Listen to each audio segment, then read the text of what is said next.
नमस्कार सभी विद्यार्थियों का हार्दिक स्वागत। आज का हमारा जो टॉपिक है, टॉपिक का नाम accounting for sale of scrap और वेस्ट। प्रिय विद्यार्थियों, किसी भी वस्तु का जब निर्माण करते हैं तो उसमें निर्माण कार्य के दौरान कुछ सामग्री वो वेस्ट के रूप में जाती है और कुछ सामग्री स्क्रैप हो जाती है। तो जो सामग्री वेस्ट के रूप में जाती है और प्रोसेस पूरी होने के बाद में कुछ सामग्री अपने आप बन जाती है जो कि गुड क्वालिटी की नहीं होती है। तो उनका समायोजन किस प्रकार से करेंगे, ये है आज का हमारा टॉपिक। शुरू करते हैं। Accounting for sale of scrap और वेस्ट। अवशेष सामग्री का अथवा क्षय का लेखा। सामग्री का वह भाग जो अंत में निर्माण के लिए अनुपयुक्त रह जाता है। जब हम सामग्री का निर्माण करते हैं किसी वस्तु का, तो प्रोसेस के दौरान कुछ सामग्री अनुपयुक्त रह जाती है अथवा उत्पादन प्रक्रिया में अपने आप बच जाती है या बचत रह जाती है। जैसे कुछ सामग्री है वो अपने आप बच जाती है, उसे हम अवशेष कहते हैं, स्क्रैप बोलते हैं उसको। यदि ये अवशेष कच्ची सामग्री का है तो इसकी बिक्री से प्राप्त राशि से कच्ची सामग्री की लागत कम कर दी जाएगी। यदि स्क्रैप को हम बेचते हैं, उसका बिक्री करते हैं, तो जो राशि प्राप्त होती है उसे सामग्री की लागत को कम कर देंगे। और यदि ये अवशेष उत्पादन प्रक्रिया में से उपलब्ध हुआ है तो इसे विक्रय मूल्य से कारखाना उपरिव्यय कम कर दिया जाना चाहिए। और यदि प्रोसेस के दौरान नए अपना प्रोडक्ट ये वेस्टेज है वो तैयार हो गया तो इससे कारखाना उपरिव्यय को कम कर देना चाहिए, अर्थात कारखाना लागत ज्ञात करते समय घटा देना चाहिए। अब इसको बेहतर समझने के लिए एक उदाहरण के माध्यम से समझते हैं कि एक वस्त्र उद्योग में निर्मित खाकी ड्रिल की जुलाई 2013 माह से संबंधित उत्पादन लागत के निम्न आंकड़े उपलब्ध हैं। प्रति 100 मीटर खाकी ड्रिल की लागत दर्शाते हुए एक लागत पत्र तैयार करना है। एक कॉस्ट शीट आपको तैयार करनी है जिसमें प्रति 100 मीटर खाकी ड्रिल की लागत है वो कितनी आएगी, ये आपको बताना है। खाकी कॉटन ट्रीड, जिसको खाकी सूती धागा बोलते हैं, 20 kg की जो रेट है वो 20 kg at the rate of 700 per kg। Direct labour 200 mens at the rate 45 per day for 20 days। Stores overhead 10% on direct material। shop overhead variable 50% of labor and fixed 100% of labor।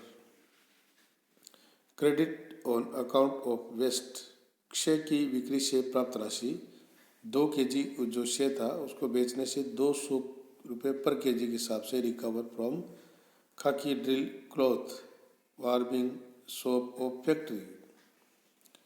Administration overhead 10% of factory cost. Total output for the month total output for the month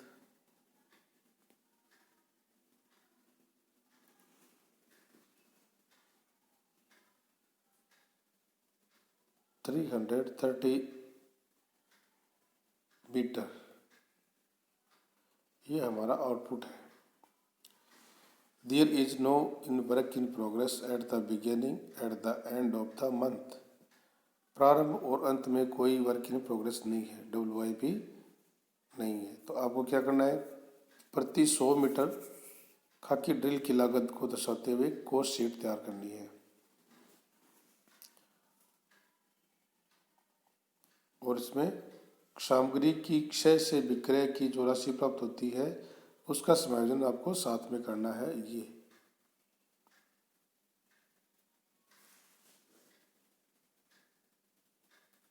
और इन सब को ध्यान में रखते हुए हमें आगे process हमारी करनी है। तो शुरू करें। ये देखिए, कॉस्ट शीट ऑफ खाकी ड्रिल फॉर मंथ जुलाई 2013, 13 के स्थान पर आप 2020 भी कर सकते हैं। आउटपुट हमारा देखिए, हमारा आउटपुट कितना है, 330 मीटर। और इकाई कौन सी है, यूनिट पर मीटर, पर मीटर के हिसाब से हम कॉस्ट है वो कैलकुलेट करेंगे। तो कॉस्ट शीट को तैयार करने से पहले आपको पता होना चाहिए 3 कॉलम होते हैं कॉस्ट शीट में, पर्टिकुलर्स, टोटल कॉस्ट और कॉस्ट पर नेट। ये हमारा पर्टिकुलर का कॉलम हो गया, ये हमारी टोटल कॉस्ट हो गई, और ये कॉस्ट पर यूनिट। ये 3 कॉलम होते हैं आपके कॉस्ट शीट में। अब आपको पूरा ध्यान से इसको देखना है।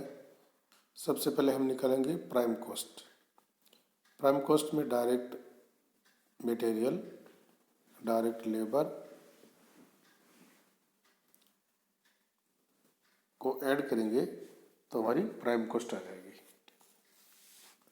तो मटेरियल, ये देखिए मटेरियल, खाकी कॉटन थ्रेड, खादी सूती धागा जो 20 kg था, 700 रुपये पर kg के हिसाब से। तो मटेरियल कितना हो गया, मटेरियल खाकी कॉटन थ्रेड 20 kg 700 रुपये पर kg, टोटल कॉस्ट 14,000। अब 14,000 को डिवाइड करेंगे 330 से, तो ये अमाउंट आपका आ जाएगा 42.42। डायरेक्ट लेबर, लेबर के बारे में देखते हैं। आपकी लेबर दी गई है 200 mains 45 per day of 20 day. तो ये आपकी लेबर हो गई 20 मैन 45 फॉर 20 डे। ये अमाउंट आएगा आपका 18,000। और ये आपका आ गया कॉस्ट पर यूनिट कैलकुलेट करना है। तो 330 मीटर्स है जिसका प्रोडक्शन हो रहा है, तो इसको भाग देंगे तो 54.55। इन दोनों को ऐड करेंगे तो हमारी आ जाएगी प्राइम कॉस्ट।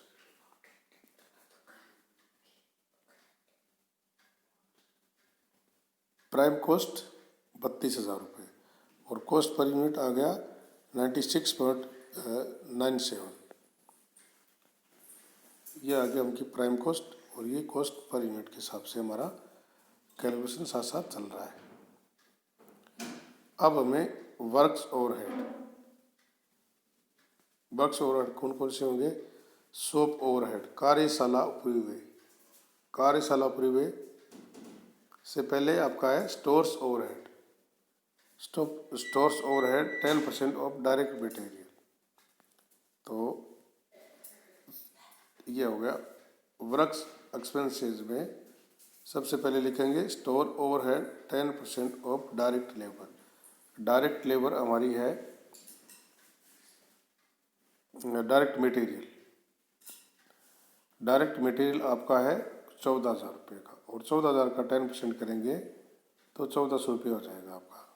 और ये आपकी पर यूनिट के हिसाब से हम साथ साथ कैलकुलेशन कर रहे हैं। फिर हमारा हो रहा है शॉप ओवरहेड। शॉप ओवरहेड के बारे में जानकारी दी गई है कि 50% तो होगा आपका वेरिएबल और 100% होगा आपका डायरेक्ट फिक्स्ड। तो डायरेक्ट लेबर आपका अमाउंट आ गया ये 18,000 रुपये। 18,000 का 50% करेंगे तो आप आएगा 9,000 रुपये, और फिक्स्ड और 100% है तो ये आ जाएगा 18,000 रुपये। इस प्रकार prime cost, store overhead, shop overhead को ऐड करेंगे तो टोटल जो अमाउंट आएगा वो आएगा हमारा 60,400 रुपये, और पर यूनिट जो है वो साथ साथ हमारा चल रहा है वो आएगा 183.03। अब जो हम समायोजन करने वाले हैं वो करेंगे। समायोजन क्या करना आपको, ये समायोजन करना है कि जो वेस्टेज था उसकी बिक्री से कितने रुपए प्राप्त हुए। 2 kg वेस्टेज को सेल किया था और 200 रुपये पर यूनिट के हिसाब से, पर केजी के हिसाब से। तो ये हमने इसका समायोजन करेंगे। Less sale of waste 2 kg at ₹200, तो ये 400 रुपये हो गए, और 1.21 ये कॉस्ट पर यूनिट के हिसाब से रेट हमारी साथ साथ चल रही है। तो ये लेस कर देंगे तो हमारी वर्क कॉस्ट आ जाएगी। वर्क कॉस्ट और फैक्ट्री कॉस्ट एक ही होती है, वो आएगी 60,000 रुपये। और ये जो अमाउंट हमारा साथ साथ चल रहा है 181.82। अब हमें फैक्ट्री कॉस्ट में एडमिनिस्ट्रेटिव एक्सपेंसेस जोड़ने हैं, और वो हमारे क्या कितने हैं, 10% of factory cost, 10% of factory cost. तो ये देखिए administrative overhead 10% of work cost. Work cost हमारी कितनी आई, 60,000 रुपये, और 60,000 का 10% आपका कितना होगा, 6,000 रुपये। और साथ साथ जो हमारी कॉस्ट पर यूनिट चल रही है वो 18.18। तो वर्क कॉस्ट में एडमिनिस्ट्रेटिव एक्सपेंसेस जोड़ देंगे, एडमिनिस्ट्रेटिव ओवरहेड जोड़ देंगे तो कॉस्ट ऑफ प्रोडक्शन आ जाएगा। क्या आ जाएगा, कॉस्ट ऑफ प्रोडक्शन आ जाएगा। और कॉस्ट ऑफ प्रोडक्शन आपका कितना होगा, ये आपका कॉस्ट ऑफ प्रोडक्शन हो जाएगा 66,000 रुपये, और 200 रुपये आपकी आ जाएगी कॉस्ट पर यूनिट। क्या आ जाएगी, कॉस्ट पर यूनिट। ये देखिए ये 66,000 रुपये है, और ये 200 रुपये कॉस्ट पर यूनिट। 66,000 को डिवाइड करेंगे 330 से तो 200 रुपये आएंगे। तो इस प्रकार से हम जो सेल ऑफ स्क्रैप है उसका समायोजन करेंगे फैक्ट्री कॉस्ट के टाइम। फैक्ट्री कॉस्ट निकालते समय हम उसका समायोजन कर देंगे। जितनी राशि हमें प्राप्त होती है स्क्रैप से, उस राशि को हम फैक्ट्री कॉस्ट कम करेंगे, फैक्ट्री ओवरहेड है वो अमाउंट कम कर देंगे। यदि मटेरियल से संबंधित है तो हम हमारी सामग्री की लागत है उसकी राशि को कम कर देंगे।